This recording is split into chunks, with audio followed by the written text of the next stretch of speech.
Hey guys, welcome back with me again in this channel. On today's tutorial, I'm going to show you how you can create an outline pop on your videos or photos in CapCut. So in here, I'm going to use a photo, and after you import a photo, you can just go to filter first and add this filter. So I'm going to add the salt filter under the portrait to 100. Click on the check icon and now go to the body effect,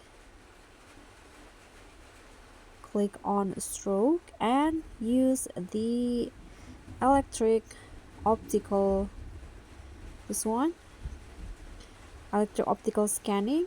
Adjust the speed to 100. Okay, click on the check icon. Now move forward a bit, then add another body effect, still on the stroke. Add the streamer stroke effect, this one, and set the atmosphere to 45. Now you are done, and this is the final result. So that's all for me. Thank you guys so much for watching. Don't forget to like, comment, and subscribe, and also click on thanks. Bye.